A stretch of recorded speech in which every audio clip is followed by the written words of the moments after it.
Hi, everybody, and welcome back to the fastest half hour on Rogers Community 10. On this episode, we've got a couple things to talk about. First up, it's going to be a little bit of Mario Andretti behind the wheel. That's right, Mario Andretti back behind the wheel of an Indy car at the Toronto Indy. And as well, we visited with Ron and Lynda Fellows as they get set for Three Rivers. Three Rivers is the big weekend upon us. We got Indy Lights for the first time, Trans Am, of course, Magna Enduro Series, F1600s, and of course the Atlantics and Lee Bentham. We got a lot of cheering on to do this weekend. But first up, like I mentioned, Mario Andretti was back behind the wheel of an Indy car at the Toronto Indy, and we mentioned to you back in May he was filming an IMAX film, so here's what it is.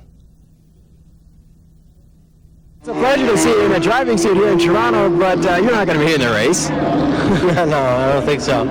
But we're just trying to get some shots here for the IMAX documentary that we're doing, and I thought Toronto would be a good track to film because of the fact that you're showing the street type circuit, you know, with all of these closeness of the walls and so on and so forth. So I think it should be a spectacular shot. Give us a bit of detail about this movie and what it's all about. Well, it's primarily, I don't know if you're familiar with the IMAX film, you know, it's just 6-story high screens and great definition here. And we've been pretty much filming at different racetracks, and the story is pretty much going to be telling the evolution of the Indy car to some degree. I will be doing some filming with the first car that I ever drove in Indy, with a Roadster in Indy cars, and camera on that. And we're just having fun with it. I think when it's all put together, it's going to be very interesting. Living some memories. Have you been in that Roadster ever since you last jumped out of it? I just did a few laps. It was restored. I did a few laps in Michigan in May, and geez, you know, it was quite different, obviously, you know, but it's a beautiful car. I mean, it's probably state of the art as Roadsters go, and again, so we will show the differences. When do we expect this movie to be out in the theater, the IMAX theater? Looks like at the beginning of 1997. Look forward to it. Thank you, Mario. Thank you.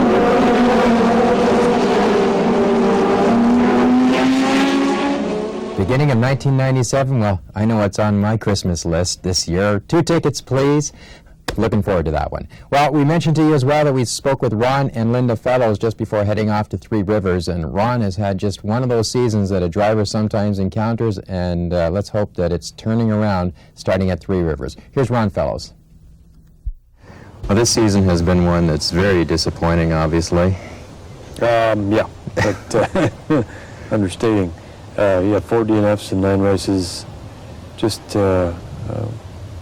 engine program gone sour, basically. It's been a real costly, not only for me and the team in terms of trying to win a driver's championship, but I think we might have a pretty handy lead for Chevrolet and the manufacturers too. And right now we're down by 2 or 3 points to Ford. So it's not going to be easy with 5 to go. And we're just trying to focus on winning races, and you know, it gets to be a point in the race where I'm thinking, are we going to make it?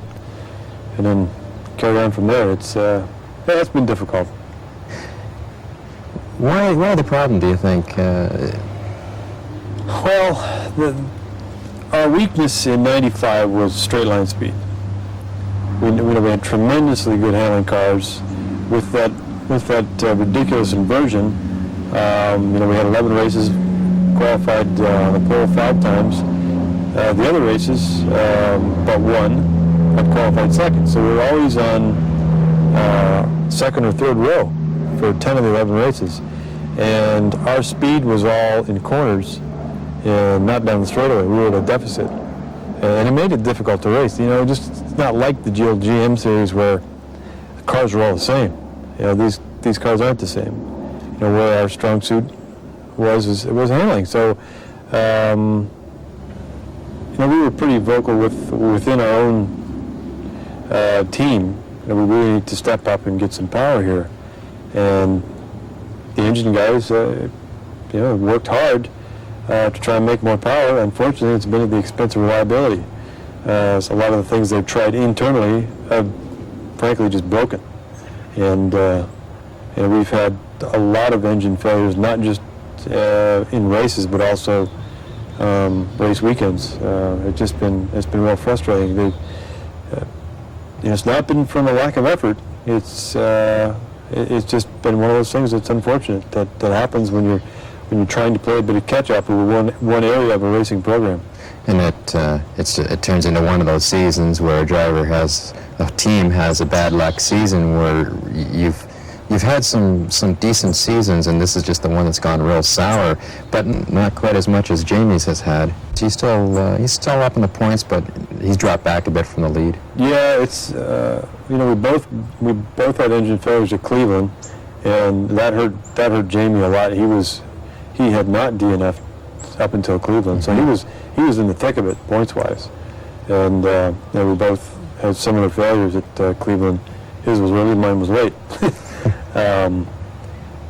But it's tough to deal with. You're focused on trying to win a driver's title, and we've won a lot of races in this series. Every year since I started in there full time in '91, we won a couple in '92, 3 in '93, 4 in '94, 5 last year, and here we are in July moving into August, and only won one this year, and it was way back in, seems like at Christmas time. It was certainly cold, and it was in February, so it's been tough. The only good news for the team is that when we've broken, we've been in contention. When we broke, we've been in either first or second place. So that's the good news. It's just unfortunate these races that are only 100 miles have gotten to be awfully long. Yeah. Let's get on to the good stuff in a moment, but obviously the biggest disappointment would have to be most for it. Well, Harvey was a friend, probably more so than a lot of people would realize. I talked to Harvey a lot, and about a lot of different things in the racing business. I mean, he's a guy that's had been around a long, long time and managed to make a racing business successful. And this is it's a roller coaster business, and he's one of the few promoters in North America that was continuing to be able to make a go of it. When he got the track in the mid '60s, got controlling interest of it. He 30-some years, just incredible. So he was just a wealth of knowledge and information, and it was I guess 8 or 9 years ago that Harvey talked to me and really sort of steered me towards Trans Am. I was right in the heat of battle in the old GM series, and my heart was still in open wheel cars, but Harvey convinced me, hey, listen, you need a rich daddy. You don't have a rich daddy. This is Trans Am, there are employment opportunities for you. That's where you want to go. Ford and Chevy are hiring.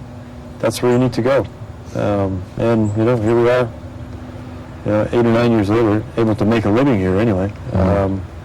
And every year, just continue to stay in touch with him, and I'm going to miss him a lot. Yeah. And I think we all are. The whole community will. No question. Always a man too that would put it on the line and say it like it is, and I think there's an example telling you what Trans Am has to offer. Oh yeah, I mean he just somebody who's been in a particular business for as long as he was and successful at it.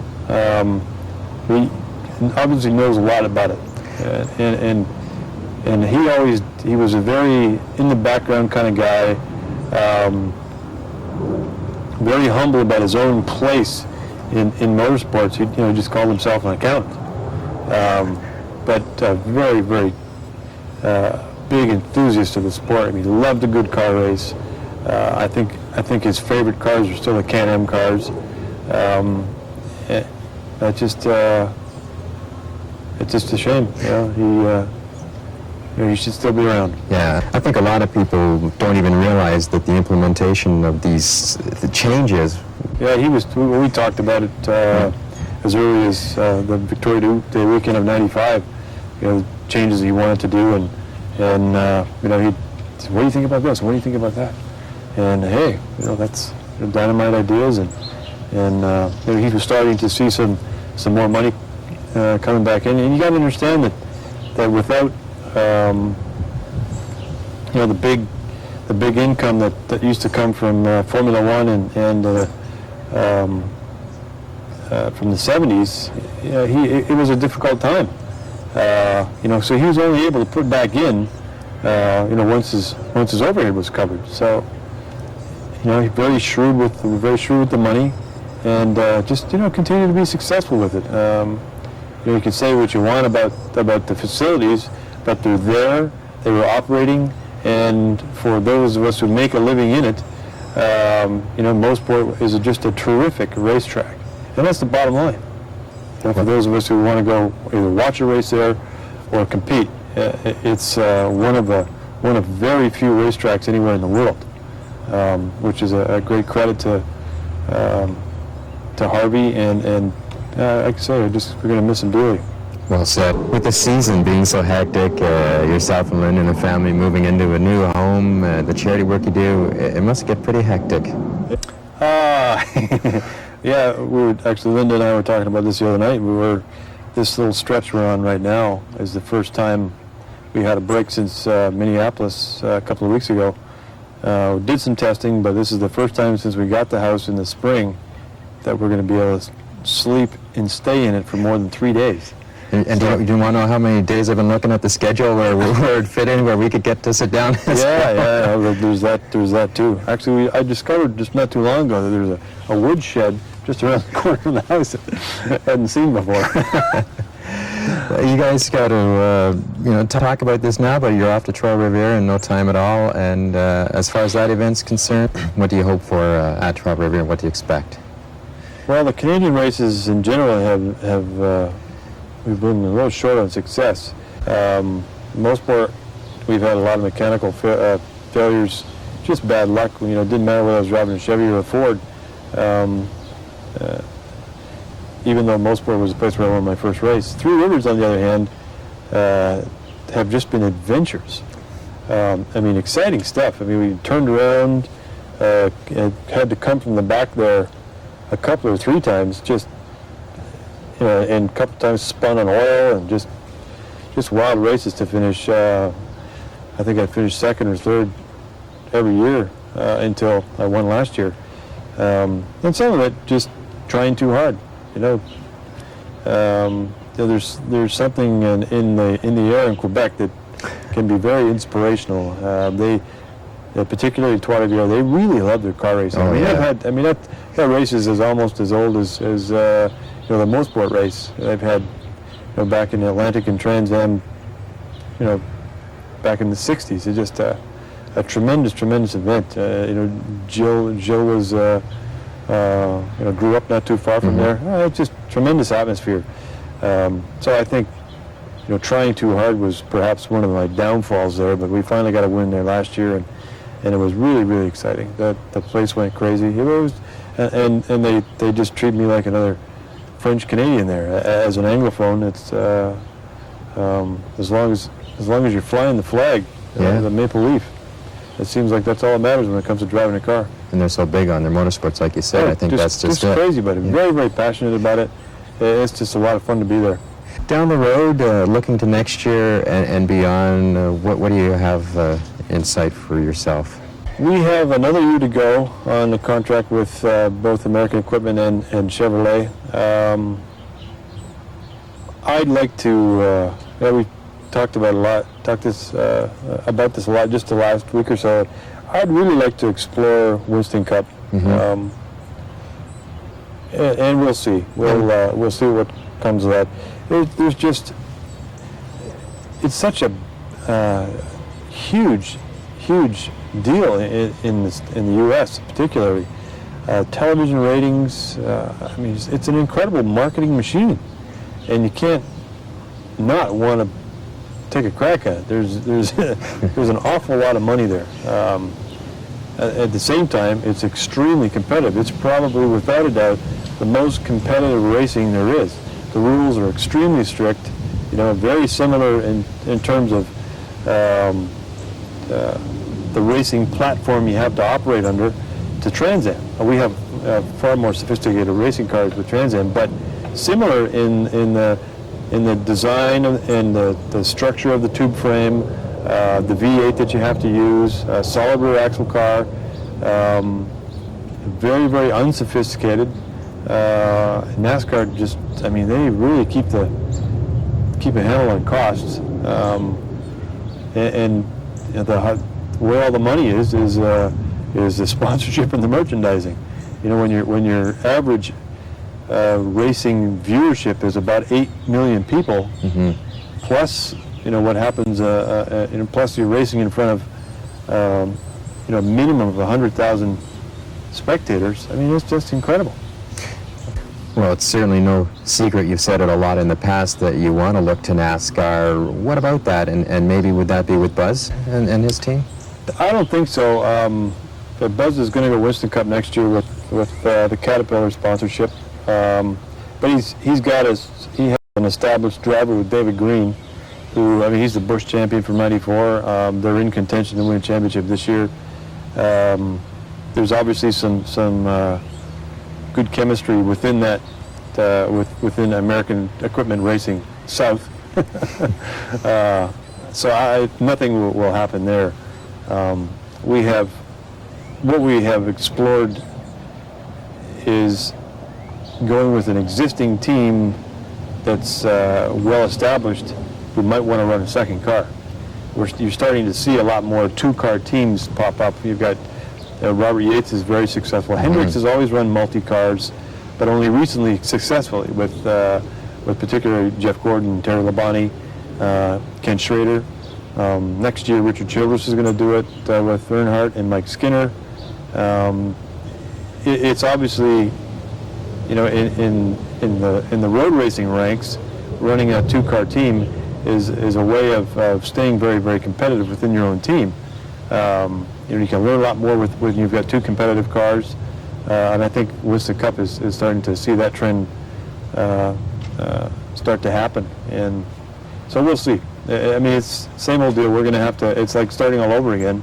We got to go in there and in order to do it properly, we need to find a sponsor and go in and do 10, 12 races and be very, very well prepared. And if we can raise the money to do it, get with the right team, I think we can do pretty well.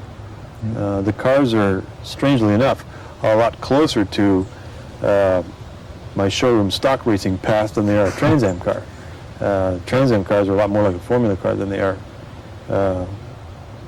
a stock car, for that matter. But that we'll have to see. I mean, I think that's what we're going to try and focus on. Well, it certainly sounds like you're doing your research, and hope that turns out for you. But in the meantime, we want to make sure that you have a smile on your face to the end of the season, so I hope that starts with Toronto Riviera and continues through. And as well, good luck here with your new surroundings for yourself and Lynda and kids, Lindsay and Sam, and your new home. And thanks very much, Glenn. Everything we've got, Minneapolis was a real good test for us. We got through that and finished second to Tommy, but we're real strong towards the end of the race.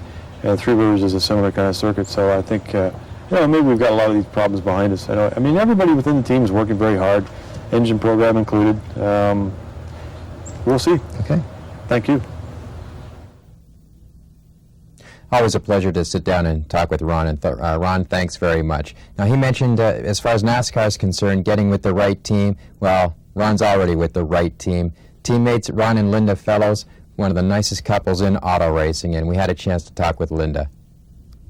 We've seen you a lot of times on television, and you're giving Ron a hug after a great weekend, or consoling him after something's gone wrong. But now we get a chance to talk to you. It's really nice. Thank you. Nice to talk to you. What goes on behind the scenes with yourselves and what you do with Ron as far as managing or taking care of the business side of his racing? I just try to, help him with all those little details, paperwork, invoicing, paying his bills, all the administrative sort of thing I take care of. Doing special things for sponsors, keeping them informed, keeping them organized, getting their credentials. All those sort of details that early on in his career he took care of all of that, and I think it was a distraction to him, and he wants to please everybody and do as much as he can for them. So I just try to step in and take those kind of things off his hands so he can really concentrate at the task at hand, driving the car. Yeah. What about the traveling schedule to get to those events where he has to drive the car? Do you mind the travel? Do you like it? No, I like it. Yeah. I periodically might complain, and I shake my head and think, why am I complaining about this? Because, it's not something that's going to last for the rest of our lives. And so, I think we should just enjoy it now while we're doing it. It gets a little hectic, and sometimes you just, are interested in staying home so you can maybe have a bit of a schedule for a week or something. But pretty much, I enjoy it. I'm with him, so that's nice that we can be together. And Right. the kids are usually with us. What about the kids? I was going to ask you, do they get to come with you to a lot of the races? Yep, Sam, who is just a toddler, Yeah. so not in school, excuse me, he travels with us pretty much all the time. Periodically, Grandma will take him for a weekend so I can, have a little bit of free time, especially if we have a weekend where we're perhaps in a city where the sponsor has a number of evening things going on, and it's just easier to have, to not have Sam to deal with in that case. But otherwise, our daughter, who is 12 next month, she's in school, obviously, from September till June, so she doesn't travel with us then, but come the summer, she just packs up and goes, and you never hear the words from either of those children, when are we going home? I mean, they just spend 12, 14 hours a day at the racetrack, and they love it. And speaking of home, too, yourselves, you've just moved in a new home this summer, so a busy time for yourself and the kids and Gus to attend to. Yeah, Gus has a yard. I think he's 10 years younger. Yeah, it's our first home, and it's great. We've lived in an apartment for many years, so from the standpoint of space, it's nice. It's nice to come home to when you've been on the road for a week or two. It's nice to come home to a place that is truly your own. So we're pretty happy about it. We're enjoying it. I think a lot of people that know Ron or have met Ron that would say he's a nice guy, and we can certainly say the same about you, Lynda. Let's hope there's smiles for the rest of the season. Oh yeah, all you can do is keep your chin up and smile and just move forward. There's really no other option. You just got to keep trudging ahead, and I'm confident that things are going to turn around. They have to turn around eventually, and we've had a couple of good finishes the last few outings. We've finished, and we're grateful for that. And there's 5 more races to go, so we'll just look for a win at every race and see how we do. Well, like I said, one of the nicest couples in auto racing you're ever going to meet, Lynda and Ron Fellows. And, of course, their kids, Lindsay and Sam, we wish them all the best in their new surroundings. And, of course, good luck at Three Rivers. And, of course, that goes to all the Canadian drivers there, Three Rivers, Lee Bentham, David Embringham. Go get them, guys. Last weekend, we got some results to tell you about. Can-Am Midgets at Peterborough Speedway. First overall, Dan May in the feature. Keith Dempster finished second, and David Belich was third. Now, I was looking at the top 10 in the points for the Can-Am Midgets. Mark Samet still holds on to the points lead at 1906, then Keith Dempster second at 1795, followed by Jeff Riberty with 1654, and Jim Johnson at 1654 as well. They're tied there for that spot. Then we've got Dan May at 1592 and Dave Belich at 1572. Looking at the results from Mosport International Speedway last weekend, July 27th, Ken Donaldson took the feature once again. And in the modifieds, Larry Jackson took the honors there. And moving to late model sportsman, Kevin O'Hara, the 05 car. Now, you want to know how the points shape up? Well, No surprise in Thundercar. Guess what? Ken Donaldson leads the points, 635, and Dan Robinson second with 556. As far as the streak stocks are concerned, looking real interesting. Derek Henderson will be back out this weekend going for 6 features in a row. And finally, after winning 5 features in a row, he's taken over the points lead by only 1 point over Andy Warburton. 411 to 410, with David Lee sitting in third, the 09 car with 307 points. And modifieds, Jim Roster, 550 points, a commanding lead over Larry Jackson with 397. Late model sportsmen, Jeff Hamley, the number 70 car with 410. Not that far behind, though, Reno Montanari with 396. Now, going into last weekend, it was only 10 points, so it's a tight battle in the late model sportsmen's. Now, don't forget, a couple more things to mention to you as well. We've got the Race Fan Club. They meet every second and fourth Wednesday of the month at Tasker's Bar and Grill. And if you want to know where Tasker's is, 2 Rose Hill Avenue, which is east of Yonge, 2 blocks south of St. Clair. And the next meeting is Wednesday, August 14th. So come on out. It starts at 8 o'clock. You'll have a great time with the folks from the Race Fan Club. Something else I came across this past weekend at Mosport. Of course, we're all familiar with Performance Racing News, perhaps one of the best publications North American-wide. Well, there's a new one out on the block, the new kid at Street and Track. And it's a pretty neat little magazine, so if you want to pick it up, there's some good reading here in Street and Track. Just thought I'd let you know about that before we take off for this weekend's edition.